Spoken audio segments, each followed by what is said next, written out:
hipoxia, ¿qué es la hipoxia? ¿No le llega oxígeno?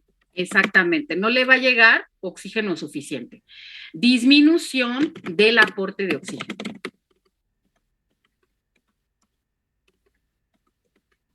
Como no le está llegando el suficiente oxígeno, estos adipocitos del centro, a los que no les está llegando los vasos sanguíneos que los nutran y que les lleven oxígeno, van a liberar un factor de transcripción que se llama IGF-1 alfa. Entonces, hay una hipoxia en el centro del tejido adiposo y los adipocitos de esta región liberan un factor de transcripción que puede, acuérdense que los factores de transcripción, ¿qué es lo que hacen? Regulan la expresión de genes. O sea, un factor de transcripción es una proteína que regula la expresión de genes.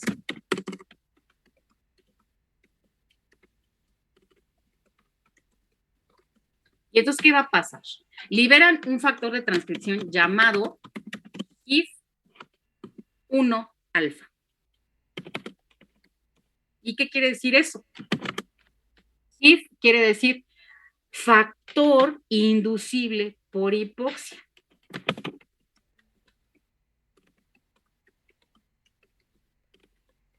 La hipoxia hace que se libere este factor de transcripción. Bueno, que se active más que se libera.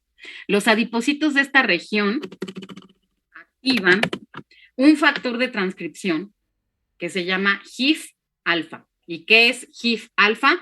Factor inducible por hipoxia. Y este factor de transcripción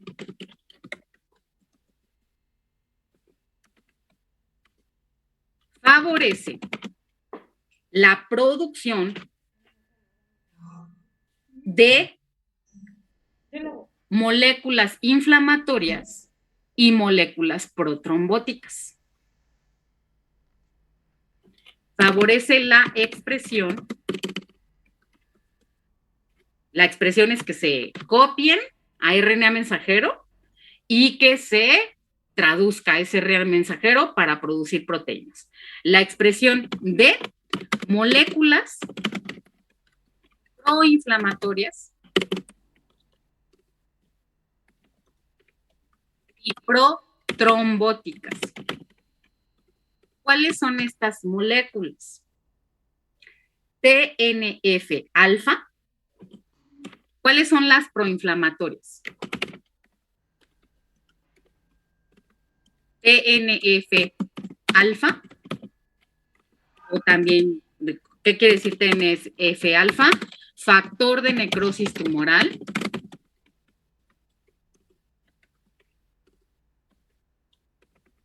Alfa. Y la otra proinflamatoria es la interleucina 6, IL-6, que es lo mismo que interleucina 6. Acuérdense que la interleucina 6 es antagónica a la adiponectina. ¿Y cuáles son las moléculas protrombóticas? La molécula protrombótica que se libera es PAI-1. ¿Y qué quiere decir eso?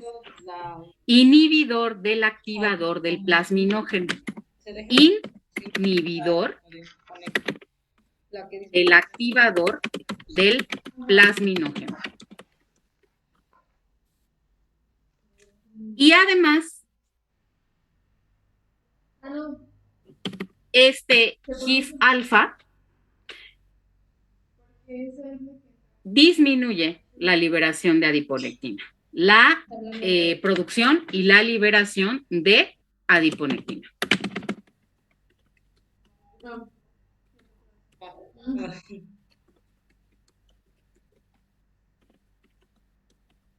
¿Se acuerdan? La que vimos en la hojita pasada, la que tiene efectos benéficos. Disminuye la producción y liberación de adiponectina, esa hipoxia y además se van a secretar moléculas proinflamatorias como el factor de necrosis tumoral alfa, la interleucina 6 y el inhibidor del activador del plasminógeno. ¿Vamos bien hasta aquí?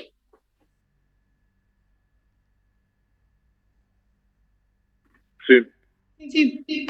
Profe, una pregunta. Sí, una respuesta. Entonces, si a pesar de que hay más cantidad de células de estos adipocitos que pueden generar esta adiponectina, esta entonces se va a ver disminuida entonces por esta hipoxia a pesar de que hay más adipocitos que puedan producir.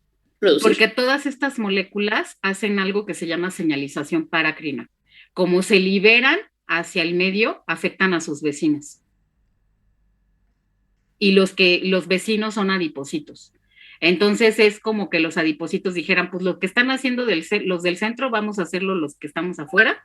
Y sí, todo esto va afectando al conjunto. Ok, gracias. De nada. Entonces, ¿qué es lo que hacen el TNF-alfa y la interleucina 6? Como son moléculas proinflamatorias, estas dos van a hacer que se recluten células del sistema inmune al tejido adiposo. Entonces, estas son moléculas proinflamatorias y lo que hacen es el reclutamiento de células del sistema inmune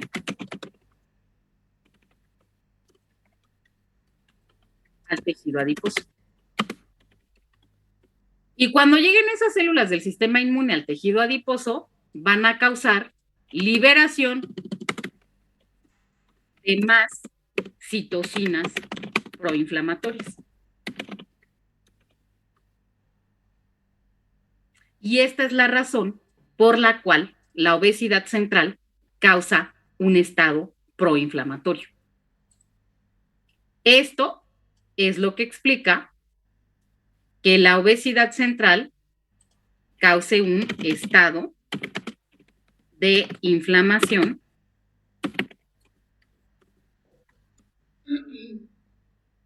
sistémico, crónico de grado bajo. No es una infección, pero sí se están reclutando células del sistema inmune hacia el tejido adiposo y cuando llegan ahí liberan más citocinas proinflamatorias.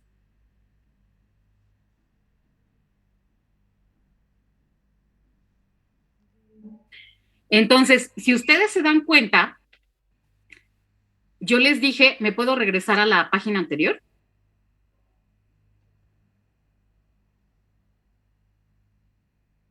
¿Hola? Sí, ¿se me fue el internet? Sí. Yo les dije que la adiponectina favorece la captación de glucosa en el músculo esquelético y la beta-oxidación de ácidos grasos en el músculo esquelético y en el hígado, y que aumenta la sensibilidad a la insulina y disminuye la inflamación sistémica. Sí, ¿verdad? Les dije todo esto. ¿O no? Sí. Entonces, miren lo que voy a hacer. Voy a copiar lo que puse aquí. Vamos a ver qué pasaría si disminuye la liberación de adiponectina. Simplemente lo voy a copiar. Me voy a pasar a la siguiente página, ¿está bien? Lo voy a copiar y vamos a ver qué pasa por la disminución de la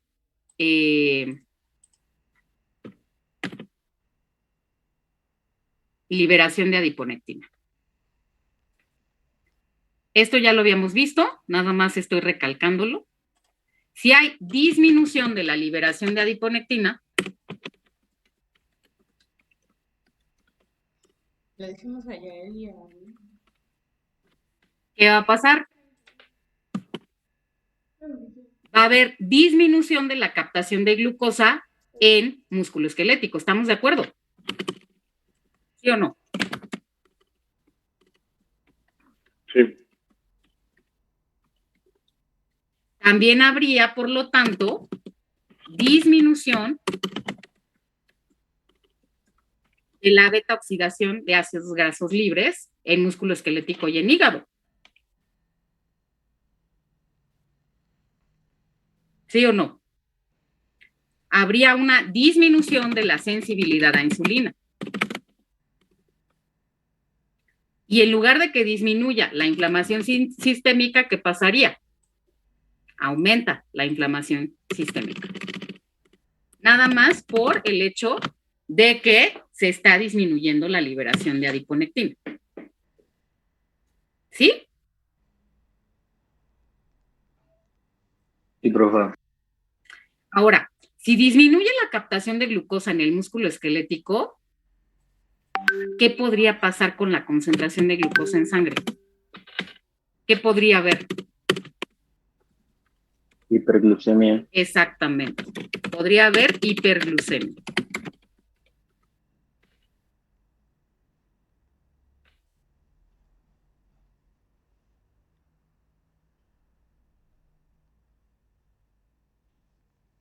Si disminuye la sensibilidad a la insulina, eso también podría ocasionar ¿qué? Hiperglucemia. Y pues hay un aumento en la inflamación sistémica. ¿Bien hasta aquí? ¿Sí va todo más o menos lógico? Sí, profe. Ahora, fíjense que hay 3 tejidos que son sensibles a la insulina. ¿Cuáles son? ¿Se acuerdan? 3 tejidos insulino dependientes o sensibles o que requieren que haya insulina para su captación de glucosa.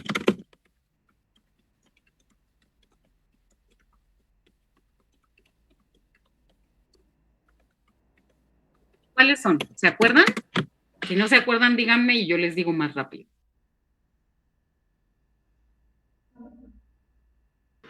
No era el muscular y el adiposo. Ajá. Y le falta uno. Es el músculo esquelético, el tejido adiposo y ¿cuál otro? Hígado. Estos son los 3 tejidos insulino dependientes o que requieren que haya liberación de insulina para captar la glucosa. Si no hay insulina, no la pueden captar. Y otra cosa importante, ¿quiénes producen la insulina y en dónde? La insulina se produce y se libera ¿en dónde? ¿En qué órgano?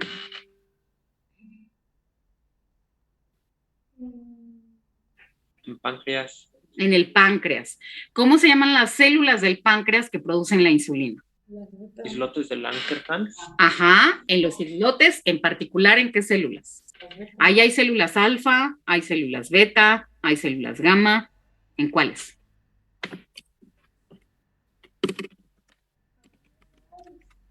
De las células beta pancreáticas. ¿Sí?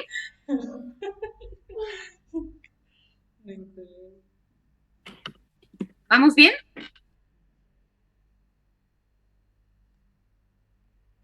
Sí. Entonces, si hay hiperglucemia, ¿qué creen que eso ocasione en las células beta pancreáticas? ¿Que produzcan más insulina o que produzcan menos?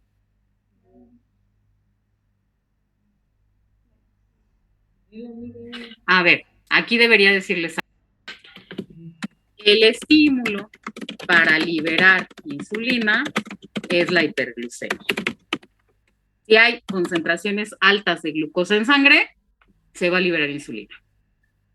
Entonces, si hay hiperglucemia, bueno, más que la hiperglucemia, es la, sí es la hiperglucemia, pero bueno, el aumento de concentración de glucosa en sangre.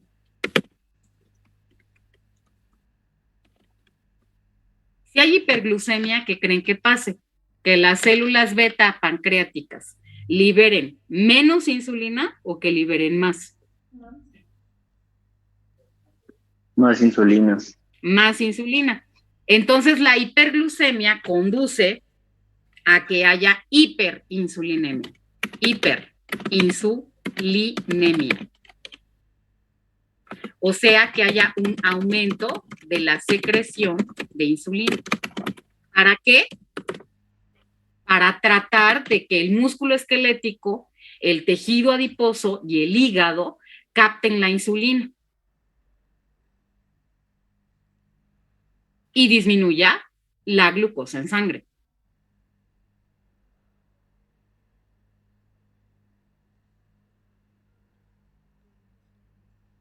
¿Sí? Sí es lógico que si hay hiperglucemia y esa hiperglucemia es continua, va a haber hiperinsulinemia. ¿Sí? Bueno. Sí. La insulina también tiene efectos a niveles sistémicos. Entonces, esta hiperinsulinemia, el aumento de la secreción de insulina, ocasiona que haya aumento de la reabsorción de sodio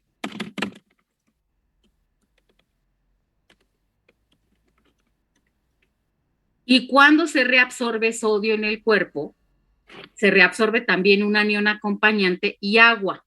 Entonces, esto haría que aumente el volumen sanguíneo. A ver, entonces mejor se los pongo así. La hiperglucemia conduce a hiperinsulinemia y la hiperinsulinemia tiene varios efectos.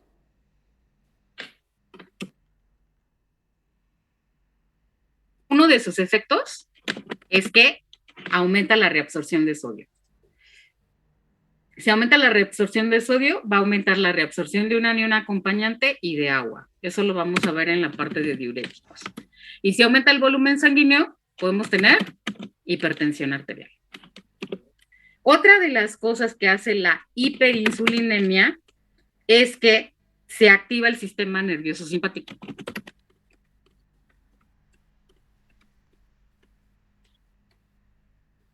Y si aumenta el sistema nervioso simpático, también podemos tener, como hay liberación de noradrenalina que va a estimular al corazón, va a aumentar el gasto cardíaco. Y si hay aumento de gasto cardíaco, aumenta la presión arterial. Y además la noradrenalina puede también activar receptores alfa-1 adrenérgicos que están en los vasos, causar vasoconstricción y contribuir a que haya aumento de presión arterial. Entonces, si se activa el sistema nervioso simpático, hay liberación de noradrenalina.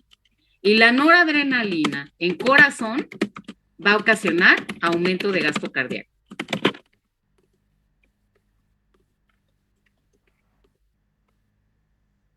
Y además, esta noradrenalina en vasos sanguíneos va a ocasionar vasoconstricción. Y si hay vasoconstricción y aumento del gasto cardíaco, ¿qué va a pasar? Que aumenta la presión arterial. ¿Ya vieron cómo la obesidad central puede contribuir a que haya hipertensión arterial? Sí, pues.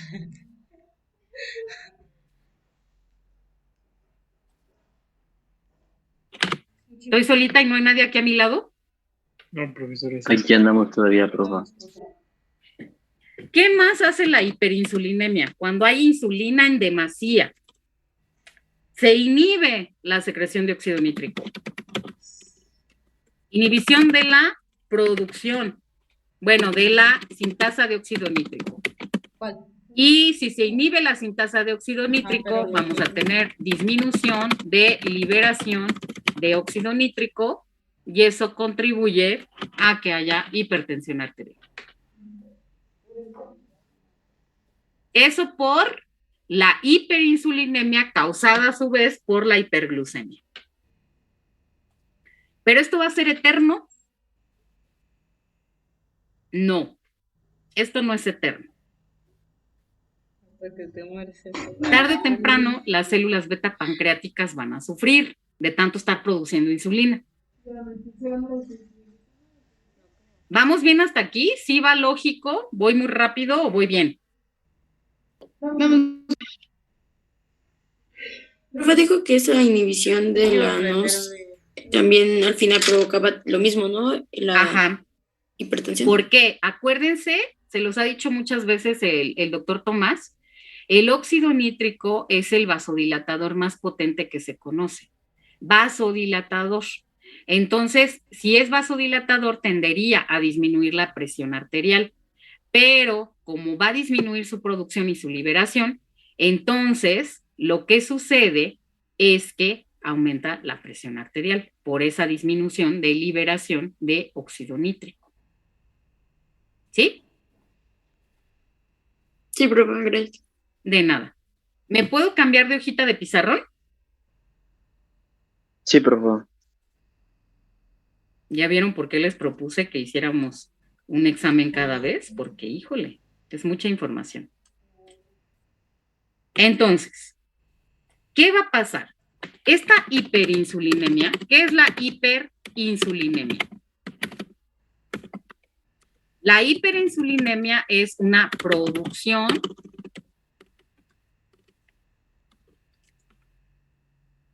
aumentada, producción y liberación aumentada de insulina. Más bien, vamos a ponerle, la hiperinsulinemia es un aumento en la producción y liberación de insulina en las células beta pancreáticas.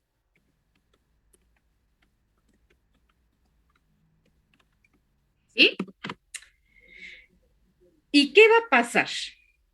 Si las células beta pancreáticas producen más insulina, la insulina es una proteína, puede empezar a haber errores en su producción. Este aumento en la producción de insulina ocasiona que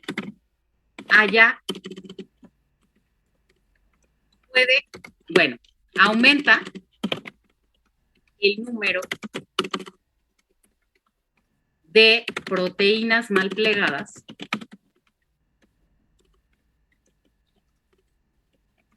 en el retículo endoplásmico rugoso de las células beta pancreáticas.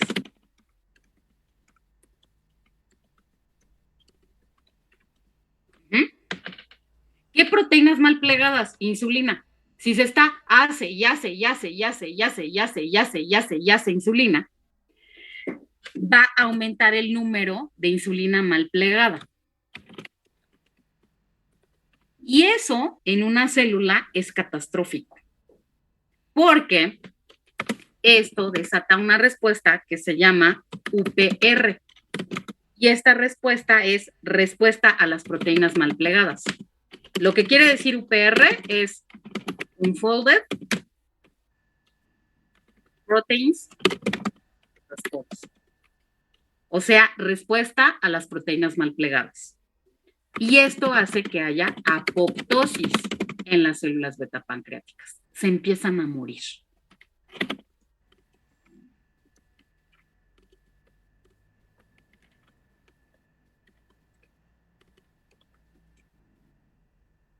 Y si se empiezan a morir, ahora tendríamos una hipoinsulinemia. Y si hay una hipoinsulinemia, esto nos va a llevar a una hiperglucemia. Porque ya no hay suficiente insulina como para que la glucosa que anda por allá afuera se capte.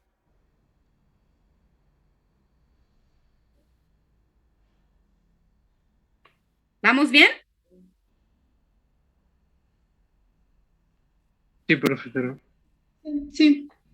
¡Qué barbaridad!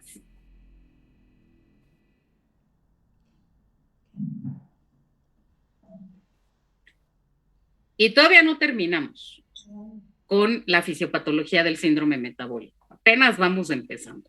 ¿Cómo?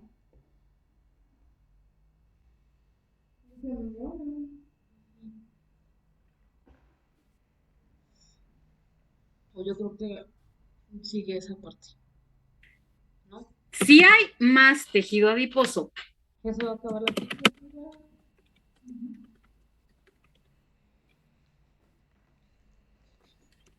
aumenta la liberación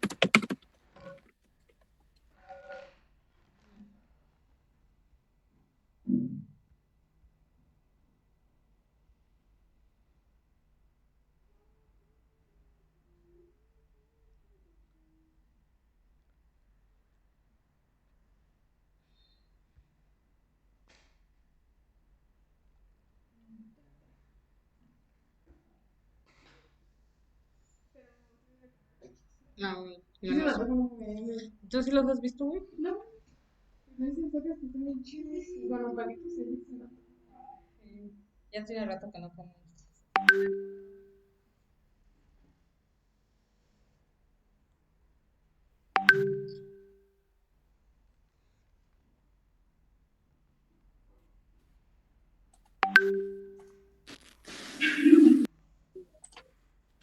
Bueno, entonces, ¿en dónde estábamos?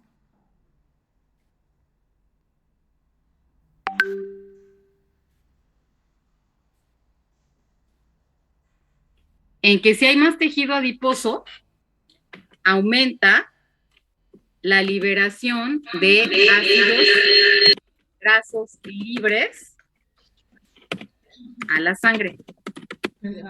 Una de las funciones que tiene el tejido adiposo es que durante el ayuno libera ácidos grasos libres a la sangre. ¿Para qué? Para que los capte el hígado. Entonces, aumenta la liberación de ácidos grasos. Si quieres ya, intenta. Los ácidos grasos libres son captados, AGL, ácidos grasos libres.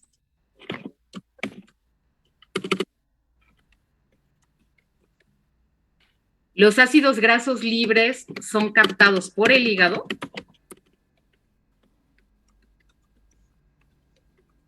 Y el hígado hace unas lipoproteínas que se llaman VLDL para la producción de unas lipoproteínas llamadas VLDL. ¿Qué son las VLDL? Lipoproteínas de muy baja densidad. Las VLDL llevan triglicéridos y colesterol. Las VLDL llevan triglicéridos y colesterol. Son lipoproteínas. Ya veremos en el siguiente tema cómo se hacen. Pero el asunto es que si hay mayor número de adipocitos, aumenta la liberación de ácidos grasos libres a la sangre y aumenta la producción de VLDL. Y como las VLDL llevan triglicéridos, esto causa hipertrigliceridemia.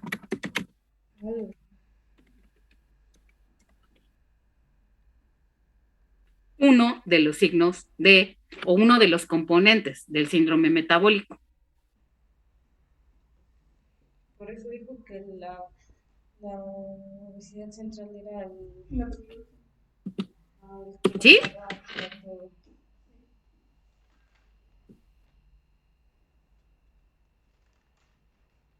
¿Dudas hasta aquí? ¿Todo va claro como el agua?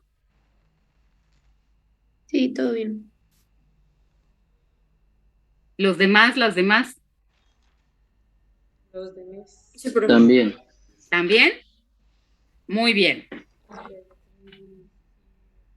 Entonces, ¿qué otra cosa pasa?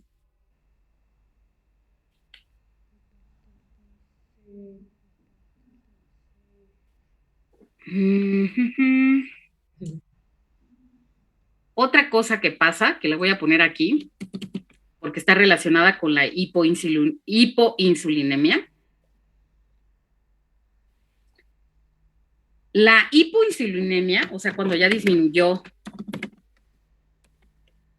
la producción de insulina porque se murieron las células beta pancreáticas,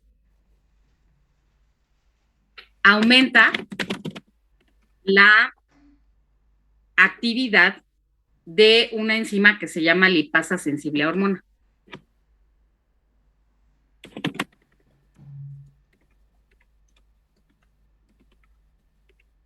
La lipasa sensible a hormona es una enzima que está presente en el tejido adiposo.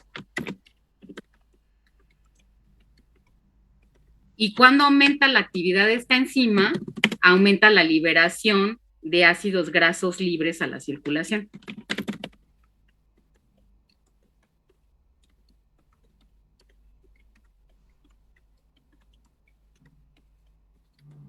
¿Qué quiere decir eso? Lo que quiere decir es que la lipasa sensible a hormona lo que hace es hidrolizar triglicéridos que están almacenados en el tejido adiposo. Entonces, lo que hace esta enzima es que hidroliza triglicéridos, eje es triglicéridos, almacenados en el tejido adiposo. Y como los hidroliza, aumenta la liberación de ácidos grasos libres a la circulación.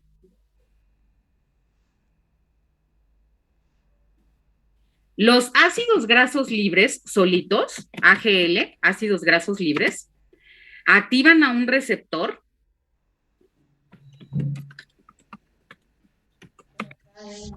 que no vemos en las clases de señales de fisiología celular, que se llama tipo TOL.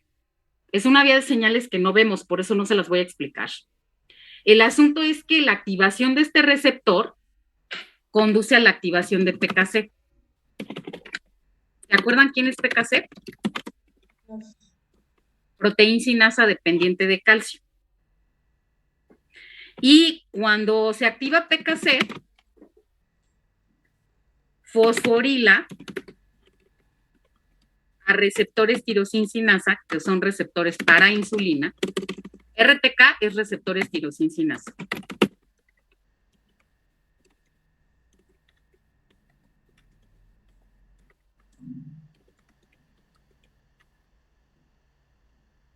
Y desensibiliza a estos receptores. Y eso lo hace en donde haya receptores para insulina. Desensibiliza a estos receptores. ¿Para qué? Para que no le hagan caso a la insulina. ¿Y esto a qué llevaría? A resistencia a la insulina.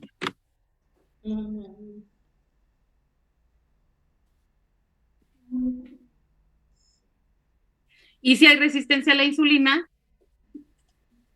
vamos a tener hoy hiperglucemia.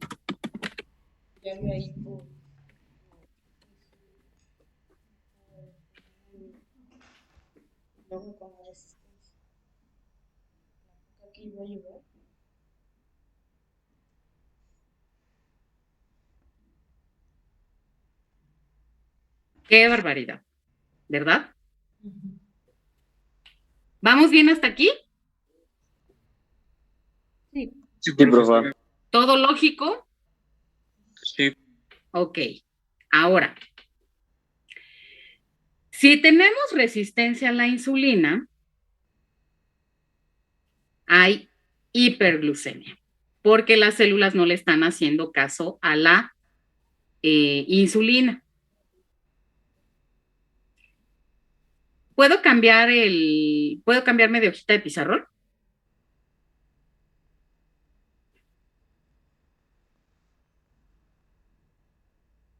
Sí. Entonces, en el hígado tiene receptores a insulina. Entonces, ¿qué va a pasar en el hígado? En el hígado hay resistencia a la insulina. O sea, los receptores del hígado están, no todos, pero en buena medida desensibilizados y no le hacen caso a la insulina. Y hay exceso de ácidos grasos libres. Los ácidos grasos libres pueden servir como sustrato para que el hígado produzca glucosa. O sea, tiene muchos ácidos grasos libres, el hígado, Y el hígado dice, ay, tengo muchos ácidos grasos libres. Ya hice muchas VLDL. ¿Qué más puedo hacer? Pues me pongo a producir glucosa con ellos. Y entonces con ese exceso de ácidos grasos libres que tiene, y como no le está llegando glucosa porque tiene resistencia a la insulina, entonces, ¿qué pasa? Que con esos ácidos grasos libres, estos sirven como sustrato para producir glucosa. Pone que la insulina va a transportar El hígado no está captando glucosa eficientemente porque tiene resistencia a la insulina. que van a guardarlo. Tiene muchos ácidos grasos libres que le están llegando del exceso de tejido adiposo. Entonces se pone a hacer glucosa con ellos, o sea, hace gluconeogénesis. ¿Y esto qué conduce? A hiperglucemia. De por sí ya había, pues más. ¡Qué barbaridad! Ay, cállate, que tú no dices nada. ¿Ya vieron por qué el exceso de grasa abdominal puede producir hiperglucemia? Que puede conducir a diabetes. ¿Por qué puede producir hipertrigliceridemia? ¿Por qué puede producir hipertensión arterial?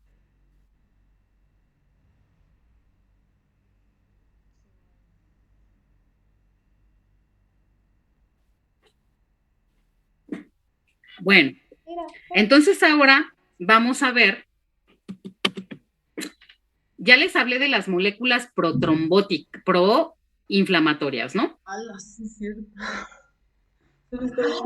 Estaba hablando de eso. La interleucina 6 y el factor de necrosis tumoral alfa, si se libera adiponectina, que se libera muy poquita, le hacen la mala obra de no dejar que tenga sus efectos benéficos y contrarrestarlos. Y nos falta una molécula. La molécula que nos falta es el inhibidor del activador del plasminógeno, que tiene efecto protrombótico. Entonces vamos a hablar un poquito de él. Y ya con eso terminamos con la fisiopatología del síndrome metabólico. Entonces vamos a hablar un poquito del inhibidor del activador del plasminógeno. Entonces, para eso les tengo que hablar un poquito del proceso de trombosis y de fibrinólisis. Les voy a hablar un poquito de fibrinólisis. Fibrinólisis. ¿Qué es la fibrinólisis? La fibrinólisis es el proceso de disolución de trombos. ¿Y qué es un trombo? Un coágulo en el interior de un vaso sanguíneo. Entonces, el hígado produce una molécula que se llama plasminógeno.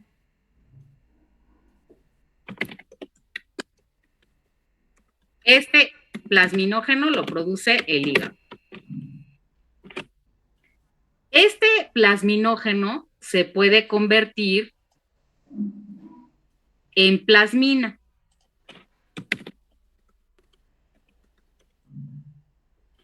Y la plasmina es una molécula que rompe una molécula que se llama fibrina y desestabiliza el trombo. Entonces, para que esto quede claro, les voy a poner aquí una imagen de un trombo.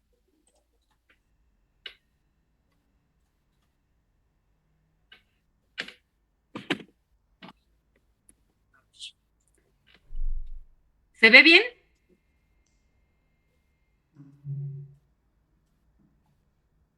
Sí. Esto es un trombo. ¿Qué hay aquí? Hay glóbulos rojos, hay eritrocitos, hay plaquetas y hay fibrina. ¿Qué será la fibrina? ¿Qué se imaginan que sea la fibrina? Esas redes que se ven ahí. ¿De qué color estará la fibrina? Blanca. Pues lo que está como de color hueso, ¿no? Exactamente, eso es la fibrina. Todo esto que se ve como cordoncitos, eso es la fibrina.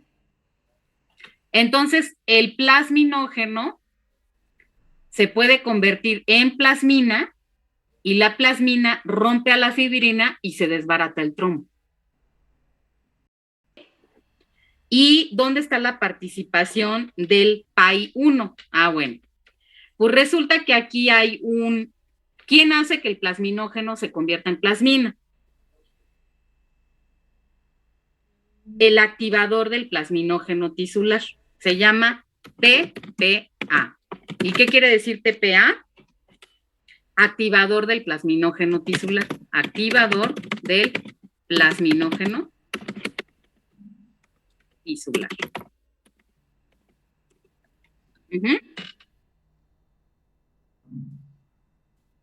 Esta molécula, el TPA, hace que el plasminógeno se convierta en plasmina, y la plasmina desbarata la fibrina y se disuelve el trombo. Pero, ¿qué pasaría si hay un factor que inhiba a este activador del plasminógeno? ¿Quién es ese factor? PAI-1. Y yo les dije que PAI-1 es el inhibidor del activador del plasminógeno. Inhibidor del activador del plasminógeno. ¿Sí? Entonces favorece la trombo. Entonces, PAI-1 es una molécula protrombótica que es secretada por el tejido adiposo cuando está muy aumentado en tamaño y en número de células y en el tamaño de cada una de esas células, e inhibe al activador del plasminógeno tisular para que el plasminógeno no se convierta en plasmina y no se disuelva el trombo. Por eso, esto es un estado protrombótico, el síndrome metabólico. ¿Sí? ¿Bien? Sí.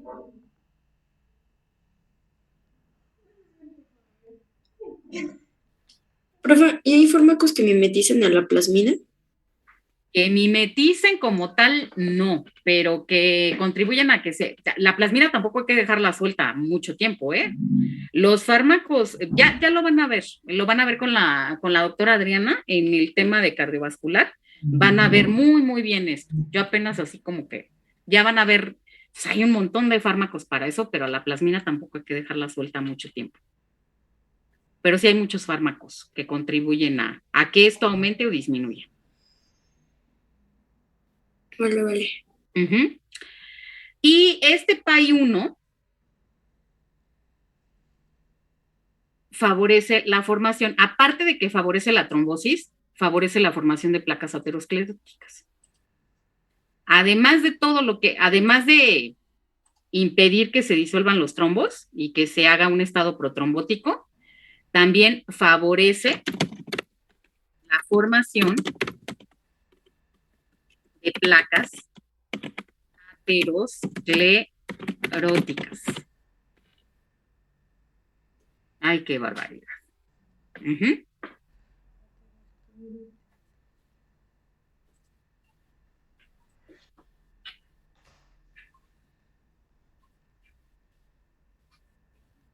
Y esta es la fisiopatología del síndrome metabólico. Por eso da la aterosclerosis. ¿Bien hasta aquí?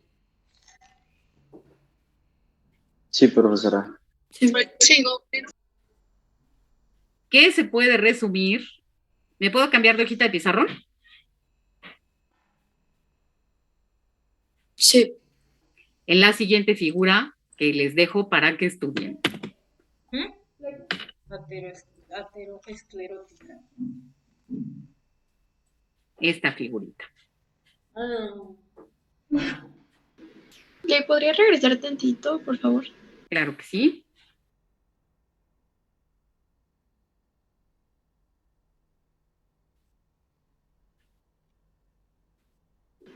Ya, gracias. De nada.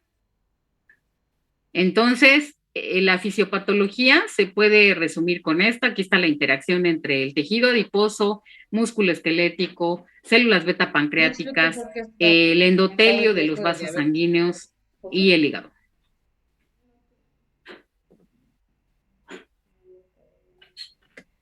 Pero básicamente todo lo que les dije está aquí. Ya sé por qué. Por la resistencia. Entonces, ¿cómo se puede tratar el síndrome metabólico? ¿Me puedo cambiar de hojita de pizarrón? Sí. Gracias. Tratamiento del síndrome metabólico. Sí, por la... Lo que se recomienda siempre son cambios en el estilo de vida. ¿Y qué cambios en el estilo de vida? Pues hay que cambiar la dieta, que sea una dieta sana para el corazón. Sí escucho. Hay una asociación americana para el corazón que tiene varias dietas. Hay que hacer ejercicio. Son cosas que son ¿Para qué? Para promover la pérdida de peso. Pérdida de peso y sobre todo de contrarrestar la obesidad central. Dejar de fumar o disminuir el consumo de tabaco. Por eso digo. Dejar de beber alcohol o disminuir su consumo.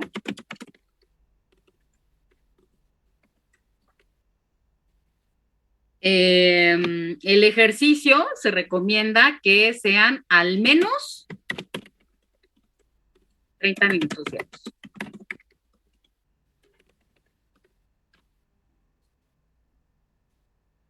Y si esto no funciona, pero es altamente probable que no funcione, pues obviamente fármacos. Pero debo decirles que no hay un solo fármaco. El síndrome metabólico no hay un solo fármaco para tratarlo, se trata por partes. No hay fármacos que traten todo el síndrome metabólico.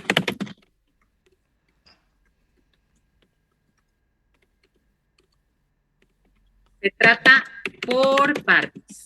Por eso vamos a ver fármacos hipolipemiantes, fármacos antihipertensivos, fármacos antidiabéticos. No hay un solo fármaco que sirva para todo, de ninguna manera.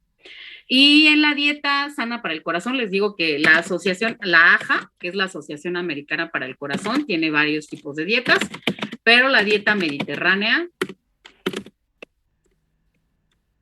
es bastante buena. La dieta mediterránea con consumo de aceite de oliva, con consumo de pescados, de mariscos, bastante buena.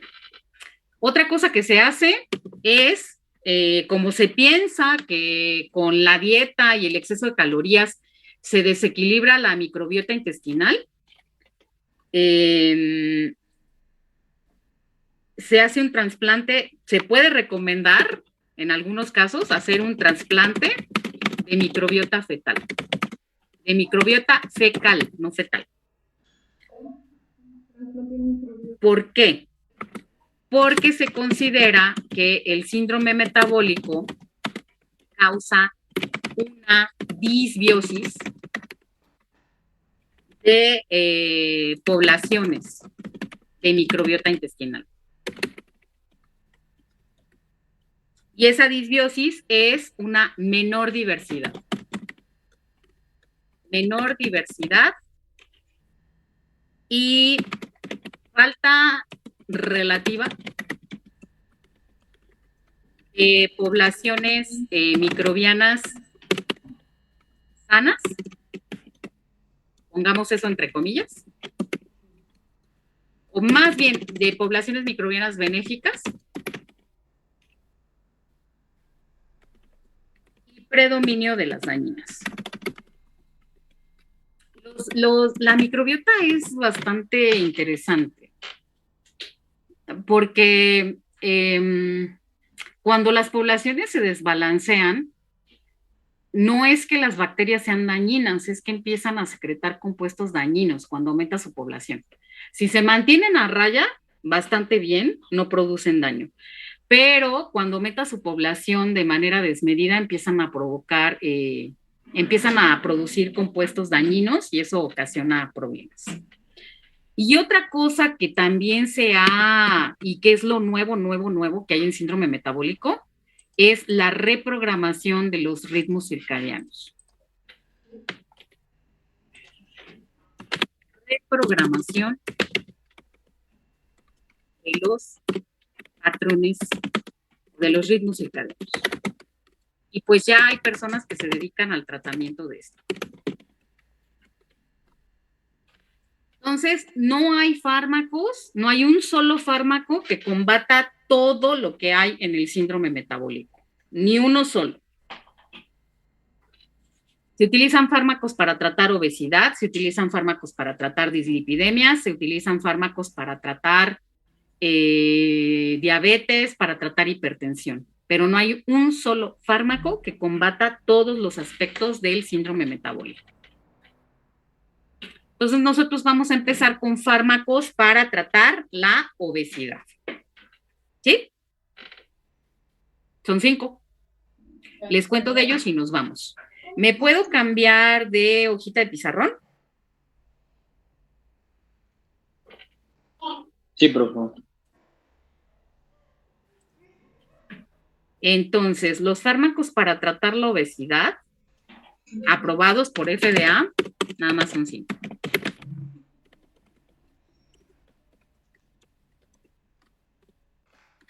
Tenemos al Orlistat. Orlistat. Y ese Orlistat, pues tiene más bien que ver con la digestión de grasas y todos los demás con el centro de hambre y saciedad. Entonces,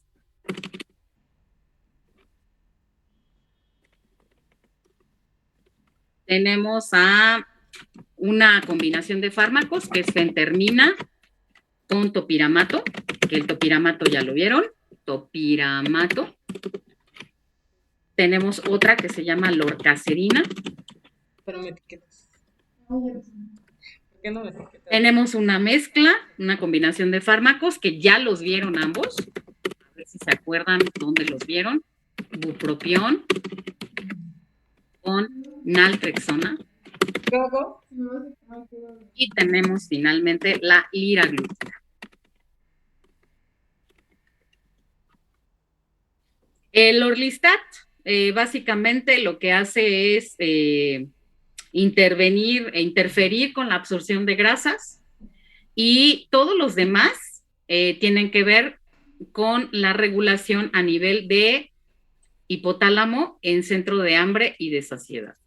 Entonces, todos estos tienen que ver con los centros reguladores de hambre y saciedad en el hipotálamo.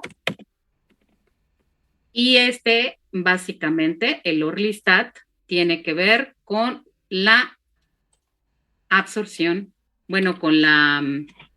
impide o disminuye la absorción de grasa.